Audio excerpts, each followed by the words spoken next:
The British king is currently visiting the White House, and a surprising revelation has surfaced. Donald Trump is allegedly related to the royal family. This curious ancestral story highlights the stark differences in how King Charles III and US President Trump understand their power. President Trump has always been open about the parts of his heritage he favors. On the website of his Scottish luxury golf resort, for instance, his mother, Mary Ann MacLeod's family tree is traced with narrative devotion. It reaches back to the rugged farming village of Tong on the Isle of Lewis, to the fishermen, to the Gaelic language, and the stark living conditions, a moving tale of wind, peat, and hard work. This narrative emphasizes a background far more rooted in challenging labor than in blue blood. For the authenticity of his golf club, President Trump frames his ancestry as a heroic founding myth. However, President Trump may soon be able to add a blue-blooded detail to his farming family story. The British Daily Mail and royal expert Robert Hardman claim to have discovered that Donald Trump is, albeit very distantly, related to his current guest, King Charles III. US President Trump is reportedly a 15th cousin to the British king. Their connection, according to the research, is through a common Scottish nobleman named John Stuart, who was a descendant of Scottish King James II. This bloodline stretches back almost 500 years to a time of constant throne intrigues and relentless power struggles. This kind of discovery from a tabloid newspaper is likely to appeal to President Trump. While it will hardly benefit him politically, it can undoubtedly enhance his brand. President Trump, a descendant of both farmers and kings. The extent to which President Trump appreciates these genealogical tidbits will likely not be publicly discussed at the White House, where King Charles III is being received by President Trump with military honors, including cannon salutes and a military jet flyover before his speech to Congress. Can this newly discovered, albeit distant, family connection mend the politically strained British-American relationship?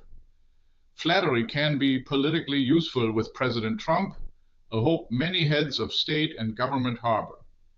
With symbolic gestures, especially those that touch on his identity, guests at the White House try to make a good impression on this often unpredictable US president.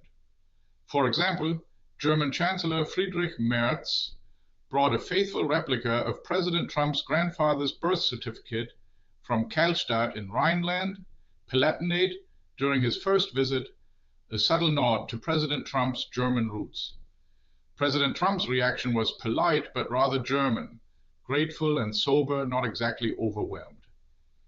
Being the 15th cousin of the British king certainly carries more aura than Friedrich Trump from Karlstadt. King Charles III, however, is unlikely to openly exploit the Daily Mail story.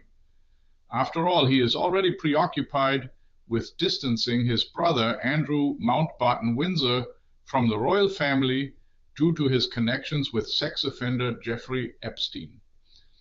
One thing is clear: however genealogically linked President Trump may now be to the House of Windsor through many detours, he will never become a true royal, especially not in his own country, which was founded in rebellion against a British king.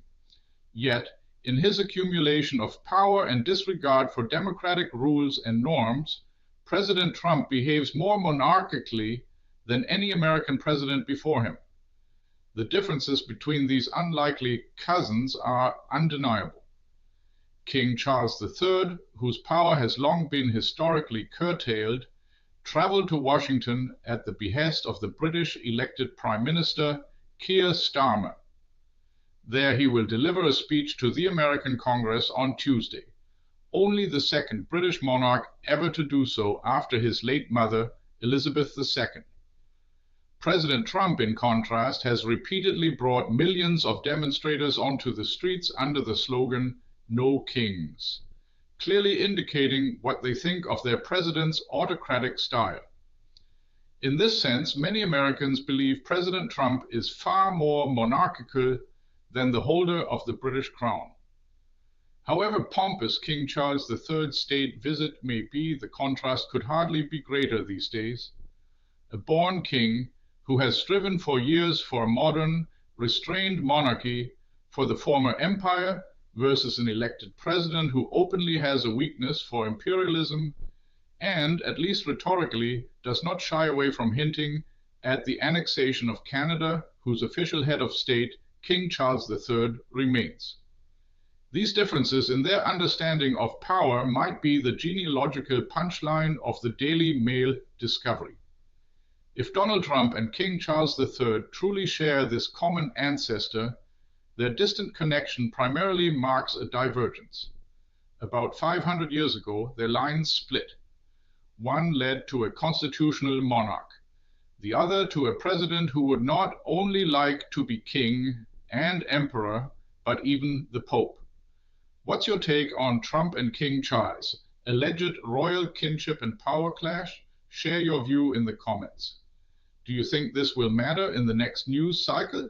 This video was generated using artificial intelligence.